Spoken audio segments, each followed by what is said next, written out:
Welcome into the last Friday where we will be enveloped with darkness. Let there be light next Friday after the time change on Saturday. Dave Baker, Lee K. Howard here with us because Brian is in Greenville with the UK women who are battling to move on in the SEC tournament even as we speak. That's right. The game just now hit halftime. Kentucky taking on Oklahoma in that quarterfinal round, I guess it is. Yep. And Kentucky leads 31-26 at the half. So looking pretty good so far. Yeah, and they've got a win over Oklahoma earlier this year. Am I right about that? They did. The one meeting that they played Oklahoma, it was in Norman, and you might recall that was the game that Georgia Amore went off for a career-high 43 points.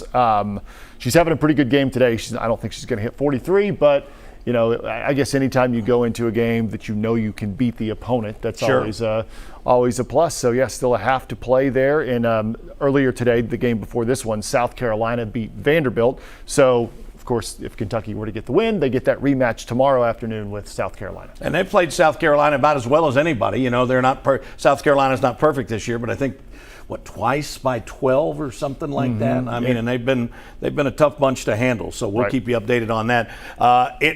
We talk about the time changing, getting light sooner, staying light longer, and that's kind of an indicator of where we are in this sports deal. You know, high school baseball and softball is underway. We'll have the girls' Sweet 16 next week. Then we'll have that interlude for the boys, for the men's NCAA tournament before the boys' Sweet 16. But tomorrow, last day of the regular season. Yeah, you know, I always kind of consider we have two transition months of the year. You may think of it this way too. We got November, which is kind of the crossover between football and basketball, all that. And then you got March. I agree. And as you mentioned, you've got kind of that crossover between, we got our basketball winding down, we've got our spring sports, baseball, softball, all those sports ramping up. So it is a fun time of the year.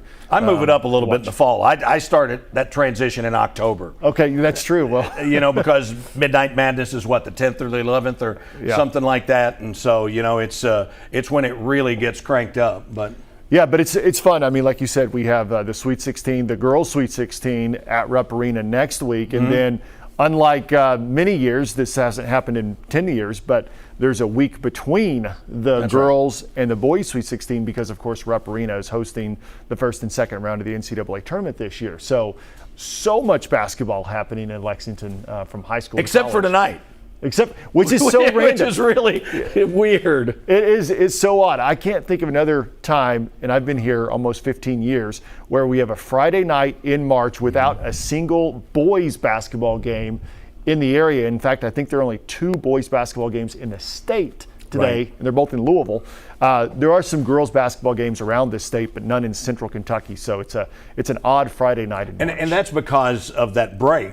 Right. That a lot of people decided to take their break this week on the boys' side so they could play next week, and then they would be fresh for whenever their tournament cranks up. Yeah, and last night I went to the 11th Region Girls semifinals. Over at Dunbar. Would you call it that? Maybe so. Because Franklin's won, I was going to say, because Franklin County's been the powerhouse in the 11th Region for quite some time. Joey Thacker's had that program humming for quite some time. But honestly, Douglas was really good this year. And so it could have gone either way. It wouldn't have surprised me either way. But Douglas came out, and it was a very competitive game until about midway through that fourth quarter. Yeah. And then it was like Douglas hit another gear and ran off with like an 18-point win. And then the second semifinal was very good too, Madison Central and Lafayette. And Central has had an amazing year this year. And they keep going. So they're moving on. It's going to be Madison Central and Douglas in the final tomorrow night. Of course, tomorrow at noon, Kentucky closes out the regular season at Missouri. The Wildcats already have 7 wins against top 15 teams, and this will be a chance for them to get an 8th. And the 7 is already a school record. Yeah, it's amazing what they've been able to do this year. And I think tomorrow's game, more than anything, is you're looking at it's important because of seeding. Seeding in the SEC tournament, of course, next week, if you win, then you can move up to a 7, a 6, or even a 5 seed. But also for the NCAA tournament, I saw Lenardi's most recent bracket. I did. What did he say? Well, so this morning he had moved Kentucky from a 3 to a 4. Well, the reason wasn't anything that Kentucky had done. It was because Texas A&M beat Auburn the other day, which is the #1 team in the country. So all of the bracketologists, if you will, have flip-flopped A&M was a 4 and Kentucky was a 3, but not by any of Kentucky's doing, but because A&M beat Auburn, they now have taken Kentucky's spot on that 3 seed line in their estimation. So, and I mean, that's where you're at. Listen, I like Buzz Williams just fine, but I mean, the body of work that Kentucky has put together to this point. And they won the head-to-head against Texas A&M. That's exactly. I don't know how much the committee. I think a lot. I mean, they should. I mean, if you beat a team, you should maybe, and you're pretty identical at the end of the year as well, you should be considered the better team, I would think. But and Kentucky could well get another shot at Auburn in the SEC tournament, depending on how things play out. Yeah, so I think the game tomorrow at Como is big because, like I said, if you lose the game, you're the 8th seed in the SEC tournament, and you're going to start on the earliest game on Thursday. You win the game, you move up, you like your path maybe a little bit better in the SEC tournament. But I just think it's more for the NCAA tournament. You want to be that 3 seed line if possible, and like you said, even one win in Nashville would help. Oh, sure. So. Absolutely. So just looking real quick, easy win for Missouri over Mississippi State. They lost to Tennessee by 4 recently. They lost to A&M by 3. They trounced Oklahoma, won at Georgia, which is a good win. Double-digit loss to Alabama, and then they lost to Arkansas, and they had to they last game of February, they beat South Carolina by 30. Yeah, so double check me on this, but yes. I think kind of the calling card for Missouri is they've been really good at home this year. Maybe they have like 1 loss at home, something like that, and they've not been good on the road. Right. So obviously the game tomorrow for them is a home game, but it's like 11 a.m. Central right. time. That's right. So there it's probably a good time for Kentucky to try to go in there. But I mean, they're not a great team. I mean, they're really good, but they're not going into Duke or Auburn. They've won 19 at home this year. Right. Yeah, they're a really good home team, and so that's the thing. But I was at Mark Pope's press conference yesterday, and Pope kind of said. And Brian Milam's texting me right now. Pope kind of said, he's not, is he? Yeah. Has he got a question? Yeah, I don't know. Maybe he has a question for us. He got a question at halftime? Yeah. So Pope basically said that Missouri, they don't play identically to Kentucky, but but they have some of the same concepts, like the same floor spacing, and they value the same pace. And I've always liked Kentucky when playing against similar styles. As opposed to like some completely different style where they've got to, bang in the paint and all that kind of thing. Missouri has scored 80-plus in 7 straight league games for the first time in history. Wow. They're 1 win shy of matching their most SEC wins and 1 shy of their record-setting 19th home win, which we talked about. And to speak to what you were talking about, Missouri has outscored teams by 20.1 points in 19 home games this season on average. Wow, that's amazing. So basically, I think it's kind of like how you start. Like if you let Missouri jump on you early, it might be over early. But if you score along with them, then maybe you break their will and come out of there with a win in the final regular season. And an interesting thing I just saw as I was looking over notes: tomorrow's Senior Day. Yeah. But they're actually doing their ceremony after the game. Oh, is that right? Some coaches do because they think it's too emotional and everything. And well, it'd be real emotional if they lost.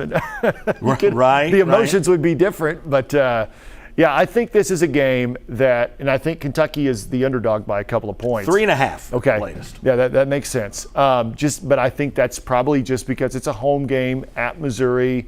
I think the people that set those lines are still trying to figure out, like most of us are, what is Kentucky without Jackson Robinson? And so that sounds about right. And Kentucky, that's a game they can go win. I guess that's my point. Kentucky can go in there and win that game, but it's not an easy win, as nothing has been in the SEC this year. I mean, the other thing too is rest as well. I mean, you've got an early game tomorrow. I think regardless of what happens, they play Thursday, right? That's right. So it's a short trip down to Nashville. They can go ahead and they'll obviously work on things, but for people like Carr with the back and Butler with the shoulder, it's an opportunity for those guys to get a lot of treatment and hopefully to get substantially better. Yeah, because as you know, this is the last rest, so to speak, that they get, because then it is tournament time and it is back to back to back to back. A couple games each weekend. So it's a big time for the Wildcats for sure. Okay, got a lot going on the Derby Trail this weekend. That's another thing we haven't talked about. We are in the shadow of Keeneland opening up, and of course the Lexington Sporting Club, they have gone up to the Men's Super League. Their first game in that league, home game, first game will be tomorrow night at their stadium out here on Shives Drive, and maybe a little cool, but I think there'll be a big crowd out there for it. It is a substantial jump in competition that they are taking. Absolutely. I think they take on Hartford tomorrow. I believe that's right. So they shouldn't be bothered by the cold, I wouldn't think. But Hartford Whalers never were. So I'm excited for what they're going to do this season. They seem to have a really good team, and Terry Boss, the new coach, seems like a great guy, and I think he's going to be perfect fit for this new level of the USL. Looking forward to all of it. We've got the UK softball home opener tonight. It is a conference game against Missouri, two teams that are very evenly matched in the league. This will be an important 3-game series, and Lindsay will have highlights of that tonight, and Lee K will be here and there and everywhere, and we'll catch our collective breath for the last time for about a month or so. Yeah. I'll see you in April. All right, let's go to it. For Lee K. Howard, I'm Dave Baker. Thanks for joining us. We'll see you next week.